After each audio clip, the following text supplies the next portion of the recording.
हल्ली लग्न सराई सुरू झालेली आहे आणि म्हणून अचानक आठवला तो हा पदार्थ, तो म्हणजे सगळ्यांच्याच परिचित असणारा, लग्न सराई म्हटलं की खास करून लग्नामध्ये असणारा मुगाच्या डाळीचा मऊ लुसलुशीत असा शिरा। आणि मग वाटलं की ह्या शिऱ्याची रेसिपी तुमच्यासोबत शेअर करावी, जेणेकरून हा घरच्या घरी सुद्धा सोप्या पद्धतीने, खरं खूप ट्रिकी ही रेसिपी नाहीये, फक्त थोडीशी वेळ तिला द्यायला लागतो, अशी सुंदर मुगाच्या शिऱ्याची रेसिपी। पारंपरिक पदार्थ आहे आपला, पूर्ण रेसिपी नक्की बघा। 1 वाटी डाळ ही 2 ते 2.5 तास मी भिजवून घेतलेली होती। आता यामधलं पाणी काढून ही स्वच्छ पाण्याने आपल्याला एकदा दोनदा धुवायची आहे आणि त्यानंतर ही मिक्सरला आपल्याला थोडीशी सरभरीत अशी वाटून घ्यायची आहे। 1 वाटी मी मुगाची डाळ भिजवलेली होती।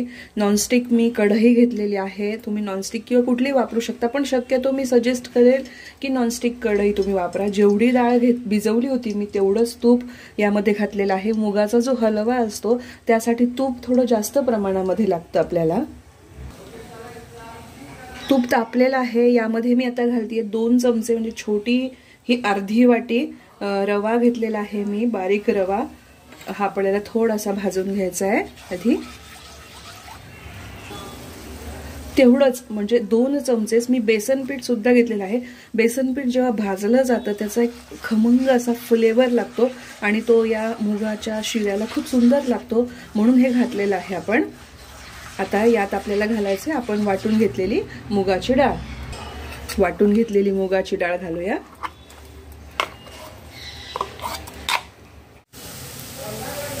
हळूहळू याचा रंग बदलायला सुरुवात झालेली आहे। यामध्ये मी आता काजू आणि बदाम, बारीक कापून घेतलेले काजू आणि बदाम घातलेले आहेत।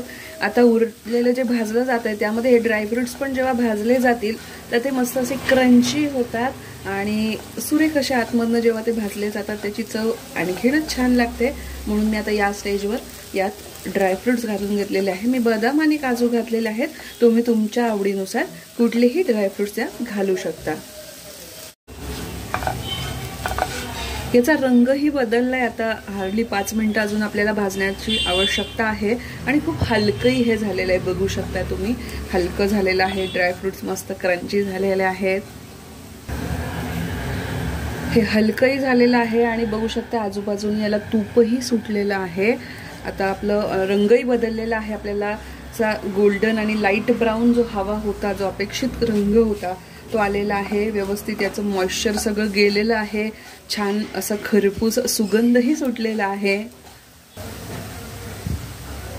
यामध्ये आता आपल्याला दूध घालायचं आहे, मिक्स करून घेऊया।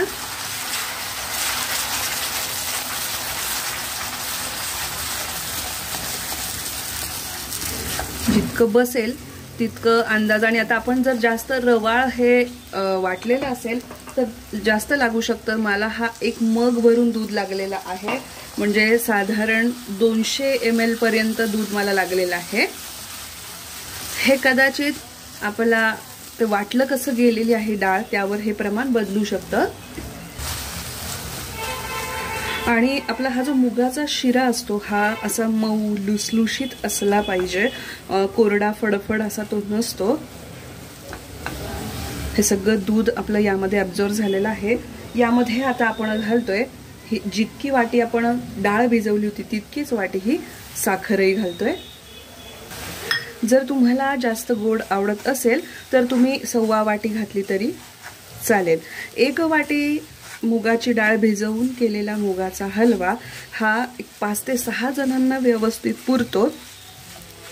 साखर याची मिक्स करून घ्यायची आहे सगळी। साखर व्यवस्थित मिक्स करून झालेली आहे। आता यावर आपल्याला झाकण ठेवायचं आहे आणि एक छान अशी वाफ येऊ द्यायची आहे, म्हणजे ती साखर मस्त सगळीकडे विरघळेल आणि त्याची सुरेख चव लागते। तयार झालेला आहे आपला गरमागरम मऊ लुसलुशीत आणि बघू शकता तुम्ही सगळीकडनं किती छान त्याला तूप सुद्धा सुटलेलं आहे मुगाचा शिरा। यावर आता मी घालून घेतेय ही वेलदोडा पावडर। सुंदर असा वेलदोड्याचा स्वाद याला लागतो।